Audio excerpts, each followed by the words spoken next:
আপনার নাম কি? অনুপ কুমার খাড়া। কোথায় বাড়ি? বামনখালী। কতদিন ধরে পান চাষ করছেন? আজ 20 বছর। 20 বছর। আচ্ছা বলুন, অন্যান্য আগে আপনি রাসায়নিক চাষ করতেন না জৈব চাষ করতেন? রাসায়নিক। রাসায়নিক চাষ করতেন। এখন এখন কি রকম চাষ করছেন?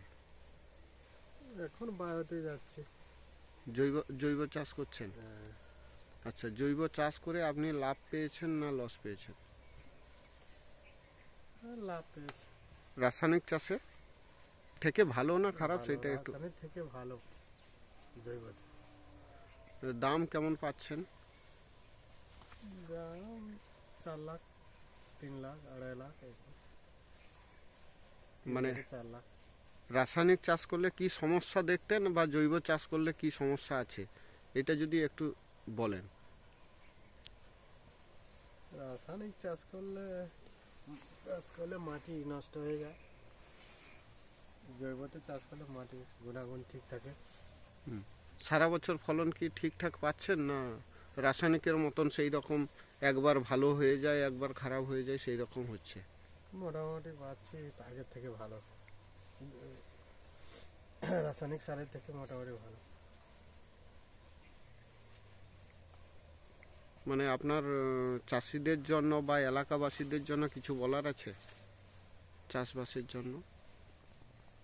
তারা যারা জৈব ফিরে আসে, রাসায়নিকে না যেয়ে জৈবতে ফিরে এলে ভালো হয়, মাটি ভালো থাকে, ফলন ভালো হয়। আপনারা এক সময় বলছিলেন যে বাগান বসে যাচ্ছে বা হচ্ছে, জৈব চাষে কি সেটা হচ্ছে? বাগান বসে যাওয়ার সেই রকম ব্যাপক হারে ক্ষতি সেই রকম কি হচ্ছে? না না না, মোটামুটি বসে না, গাছ মিডিয়াম মতো চলছে।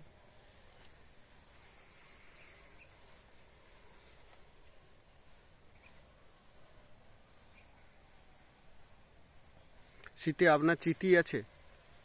না না না, চিঠি নেই আমার। চিতির ওষুধ মেরেছেন? না দাগ আছে নাকি?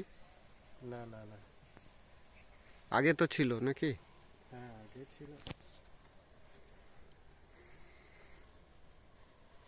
এটা কত বছরের বাগান? এটা 7-8 বছর। 8 বছরের বাগান এটা? আচ্ছা আচ্ছা। আপনি কিছু বলতে চান কি এলাকাবাসীদের জন্য, যে জৈব চাষে খারাপ ভালো এই জাতীয় কিছু? জৈব চাষে ফলন ভালো, পানের কোয়ালিটি ভালো, সব কিছু জৈবতে সব কিছু ভালো। ওই জন্য পয়সার ক্ষেত্রে? পয়সার ক্ষেত্রে মোটামুটি খারাপ না, ভালো, আগের থেকে ভালো রাসায়নিকের থেকে। যতদিন রাসায়নিক চাষ করতাম তার থেকে অনেক ভালো।